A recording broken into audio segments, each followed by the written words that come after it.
we look at the revolutions of 1848 in Europe today, a few days before the February Revolution broke out in France, Alexis de Tocqueville told the French Chamber of Deputies, "We are sitting on a volcano.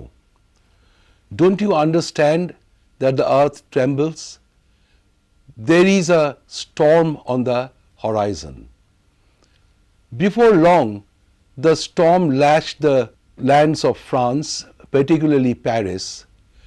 In fact, on 24th February 1848, massive demonstration following days and indeed months of unrest in France, in Paris in particular, obliged Louis Philippe to abdicate from his throne after a reign of 18 years, and the Second Republic was proclaimed in France.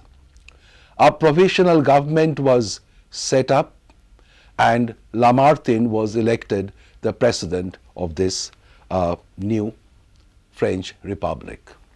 In early March, the wave of revolution spread beyond the borders of France to Vienna, to Budapest and Prague within the Austrian Empire, to Milan, Venice and Rome in Italy, to Bavaria, Baden and even Berlin in Germany.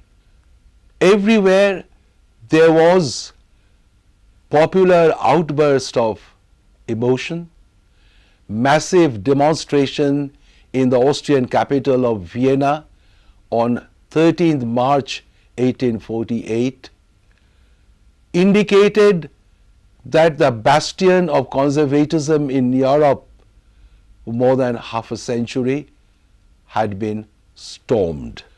Eric Hobsbawm, the noted English historian, has indeed seen 1848 as a possible date of world revolution. He noticed its impact in far-off Brazil or Colombia in South America. Whether we take that to be entirely true or not, there is no doubt that what 1848 witnessed in Europe was essentially a European phenomenon. It has been suggested that the two extremities of the continent, namely Russia to the east and England on the west, were not particularly affected by these revolutions.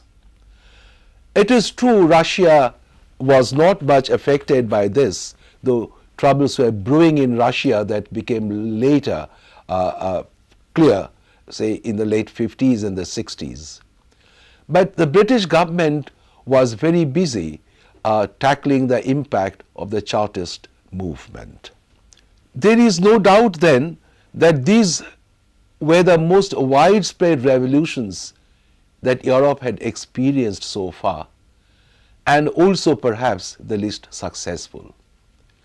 These revolutions were led mainly by the liberal middle class, but what is significant is that at a later stage, even a rudimentary working class participated in the demonstrations and in the insurrections that characterized developments later in 1848. The fact that the revolutions were not enduring success had prompted Trevelyan to comment that 1848 was a turning point in European history when Europe failed to turn. How do we characterize these revolutions? It has been suggested that these were romantic revolutions. The romantic part evoked the barricades, the poets and the poems which were recited during demonstrations, and the heroic deeds of men like Mazzini, Garibaldi, Kossuth or Manin. On the other hand, a second characteristic which some historians have found in these revolutions, that it was the work of a few dilettantes. An anecdote very clearly indicates this. A French revolutionary, looking at the crowd on the street from his window, shouted that I am their leader and I must follow them. Now, this caricature of some of the leadership of this revolution endows it with a little mockery, but this may not be the entire truth about the revolution, and of course it is not. Thirdly, at another level, the German Revolution had been characterized as a revolution of the intellectuals. Well, the suggestion is that there was a hair-splitting debate about certain not very substantial issues, while these intellectual leaders lacked the basic, kind of a sound political sense which could deal with the issues of practical politics, and this related particularly to the unification of Germany. More recently, however, there had been a movement away amongst the historians to look at not the urban areas but the rural areas as well, and the participation of even the peasant masses. The demonstrations, particularly during the latter period of the revolutions towards the end of 1848, did involve some brutal repression and suppression, and we have some figures about the kind of people who died. And between 1849 and 1851, there had been a whole number of local, rather obscure leaders, artisans, craftsmen, local activists, and they had been brought into focus by historians lately. The revolutions of 1848 came in different countries at almost the same time. It is possible to detect influence of identical ideologies in these ideologies behind most of these revolutions, yet these revolutions were different, arising in each country out of a peculiarly unique context. The issues might superficially appear to be the same, but the contexts were different. What one probably noticed was a large-scale coincidence in Europe.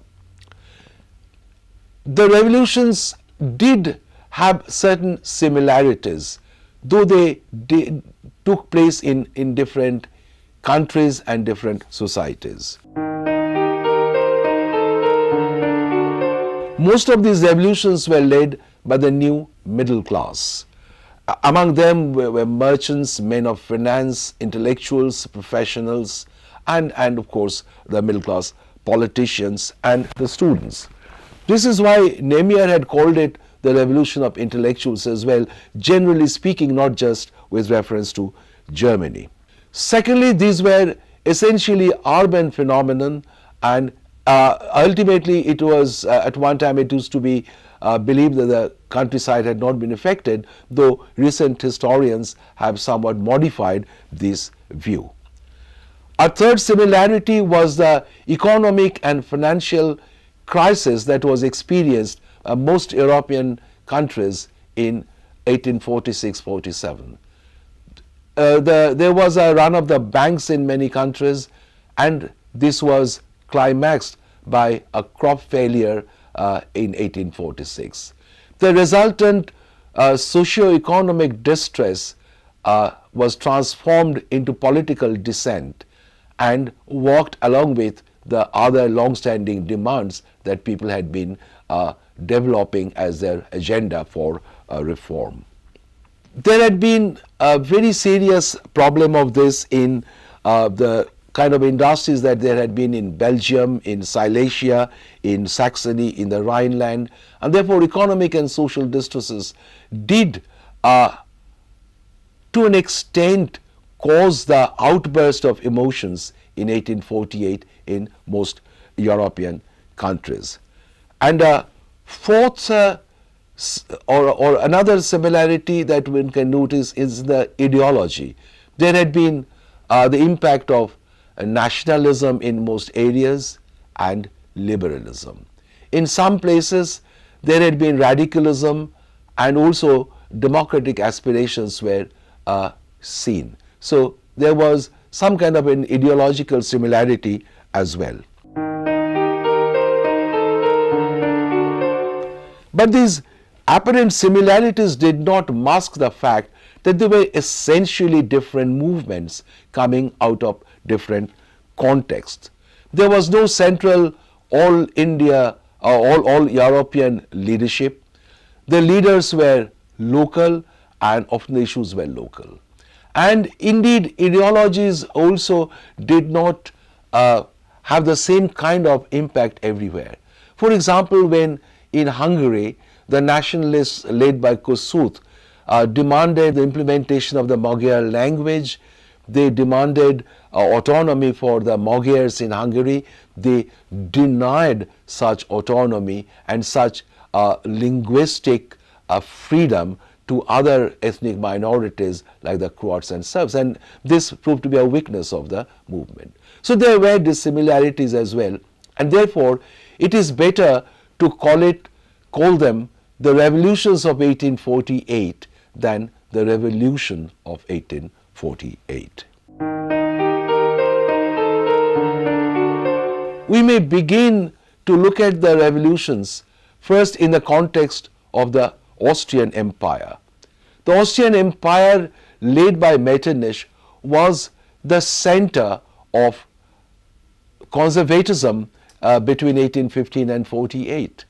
After Napoleon's defeat, when we had seen earlier, reaction was seeking to establish itself afresh, Metternich assumed the leadership and indeed tried to create in Austria a hermetically sealed kind of an empire free from all liberal and nationalist influences, not to speak of radicalism. But the Habsburg Empire was very badly affected by the echoes of 1848. It started with a massive demonstration in the capital city of Vienna in March and spread very soon to other parts of the Austrian Empire.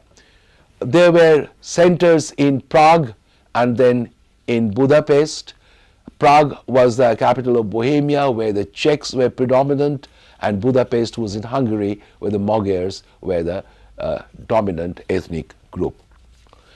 Austrian provinces in Italy, Lombardy and Venice had been affected, as had been the small duchies and provinces ruled by Habsburg and other princes in Italy. The Austrian Empire under Metternich remained a centralized autocratic state which resisted change. Political dissent, however, had always been active somewhat. On 13th of March, there had been a massive demonstration and they marched towards the land house where the house for the Lower Austria was in session. There was a clash between the police and the people, and the demonstration assumed such force that it ultimately resulted in the fall of Metternich. This created a tremendous impression all over Europe, but to begin with, within the Austrian Empire. Metternich fell from power and went on exile to England. The government was bombarded by petitions for administrative and economic reforms, abolition of censorship, and the summoning of a central diet. The government tried to turn a deaf ear to all this, but after the fall of Metternich, there was no alternative but to accept most of these demands. The fall of Metternich was followed by trouble that broke out elsewhere. The emperor now decided to call a constituent assembly in April. The peasants were freed from forced labor. That was one positive gain of the Austrian Revolution. It spread to other areas like Hungary, for example.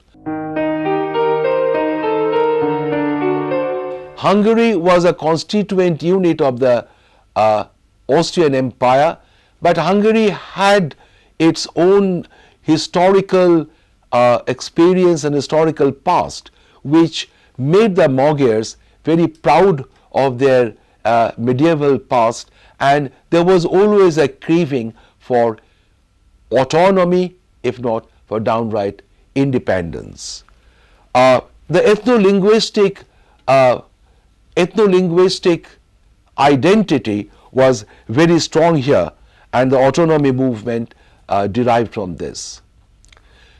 Now, the existing dissent and the existing aspirations were mobilized into a veritable movement by a talented journalist named Louis Kossuth.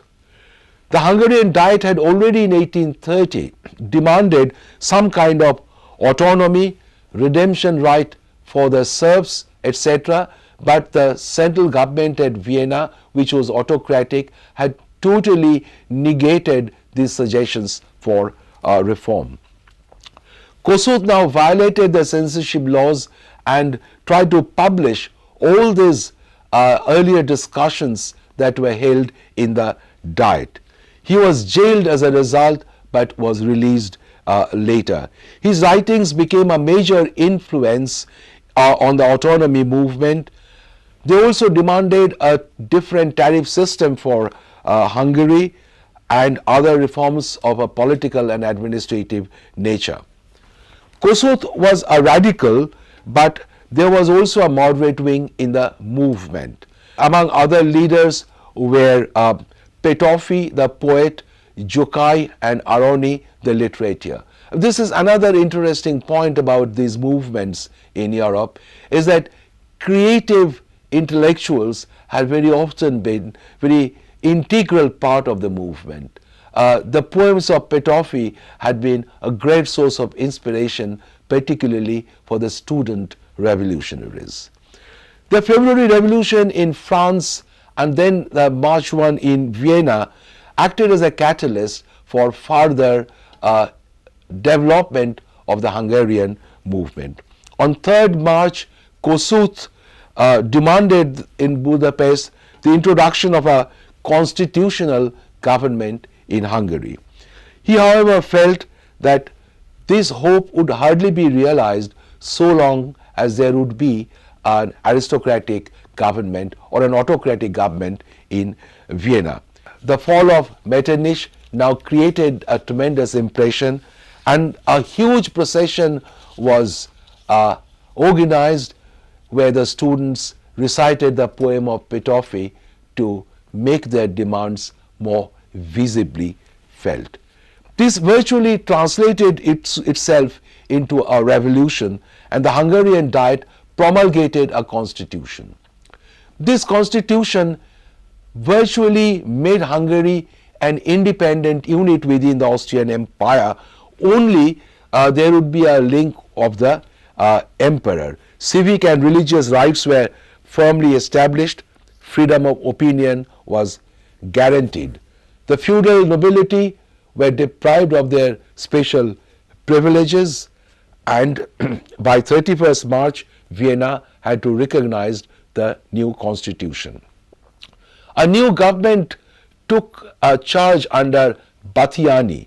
But Batthyány was a moderate, and the government comprised aristocrats like Batthyány and Széchenyi, moderates like Eötvös, and radicals or democrats like Lajos Kossuth.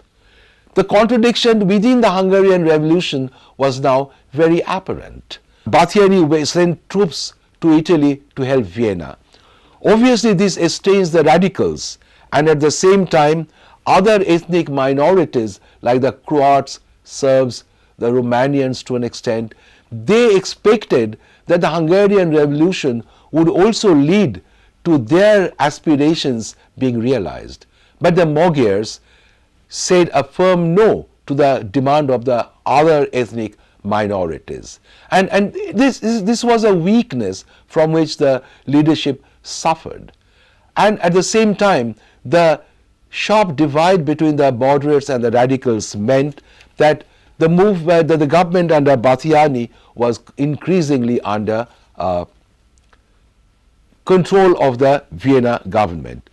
Jelačić was made the governor of Croatia, and he led the anti-Magyar sentiment. And fresh uprisings in Vienna in October made things a little difficult for the Vienna government to act immediately, but they did by the end of October. Schwarzenberg was now the head of the government in Vienna. By December, Ferdinand abdicated and the new emperor Francis Joseph took charge, and the new emperor decided to act and act decisively. All the rights were granted in March in 1848 were now revoked, and a virtual war was declared. Gorgi had led the Hungarian war for the Magyars. He had some troops. Kossuth, in desperation, declared a republic in Hungary, of which he himself was the president. But Gorgi had succeeded in pushing the Vienna Austrian troops back beyond the frontiers of Hungary. But the Austrian emperor now appealed to the Russian emperor, and with about 160,000 Russian troops, the Vienna government succeeded in destroying the Hungarian movement and the republic. Kossuth fled with a few of his supporters and soldiers to Turkey, and that is how the Hungarian Revolution came to an end. In Bohemia, the Czechs also expected to realize their aspirations. The Czechs wanted a unitary Czech state, a separate state for the Czechs. And they had proclaimed what came to be known as the Bohemian Charter, which was to be a kind of a constitution for the new Czech state. There would be a representative diet, fundamental civic and religious rights, and the use of Czech alongside German as the official language in schools as well as offices. The impressive victory of the liberals and nationalists, however, proved to be very transient. The leaders of the revolution did not quite realize that reaction was only retreating and had not been defeated. There was a conflict between the Germans and the Czechs because the Czechs did not wish to join the Frankfurt Parliament in Germany, and this alienated the Germans from the Czech cause. The Czech patriots led by František Palacký dreamt of this Czech state and still hoped to have this Czech state. But ultimately, Austria recovered its ground by 1849, and Radetzky, Windischgratz and Jelačić easily suppressed the Czech movement, and in Prague also the movement resulted in failure. In Italy, which was nothing more than a geographical expression, a liberal movement had been growing since 1815. Italy, we had seen earlier, had developed the Carbonary movement, for example, the secret society movement, first against Napoleonic occupation, but then it continued and got linked with the liberal and the nationalist movement somehow. Italian nationalism was forged to an extent during the Napoleonic and French occupation, because in some parts of Italy, new French institutions, the French legal code had been introduced.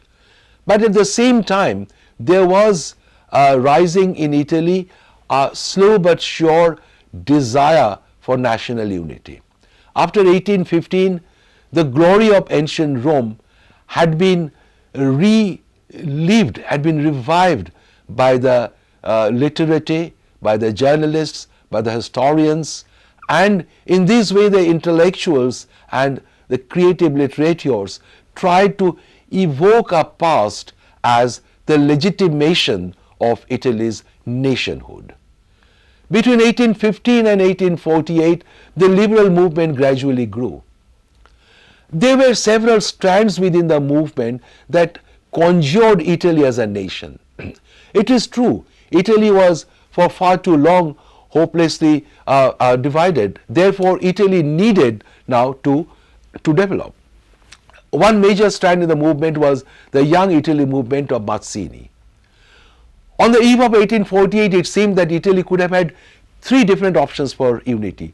One under the House of Piedmont, Sardinia, two under the Pope, and three could be led by Mazzini and the Republicans. Indeed, after the revolution of 1848 broke out in France, there had been a fallout in Italy. Indeed, the first insurrection took place in Palermo in Sicily in January. After that, Ferdinand was obliged to grant a constitution. Then it moved to other areas. Rome, in Piedmont, Sardinia, Charles Albert decided that it was his moment and he wanted to take on Austria for Italian unity, at least larger unity. In Lombardy, the Austrians were defeated, they were rejected. In Venice, Daniel Manin set up a republic. In Rome, also ultimately there was a republic under Mazzini. Charles Albert indeed wanted to capture Lombardy and engaged in a fight with the Austrians. But he was first defeated in the Battle of Custoza, and after that, finally, in the naval battle of Novara. He abdicated, accepting failure and defeat, and was succeeded by his son Victor Emmanuel II. And a new chapter was in a way opened in Italy. The Republic of Manin held fast for some time, but ultimately, after Austria had recovered its strength totally by 1849, Manin's republic was also overthrown. Lombardy, Venetia, and the central Italian duchies had all been recovered by Austria. Only the Mazzinian Republic in Rome held out. Garibaldi had, with exemplary courage and determination, held out against the siege of Rome.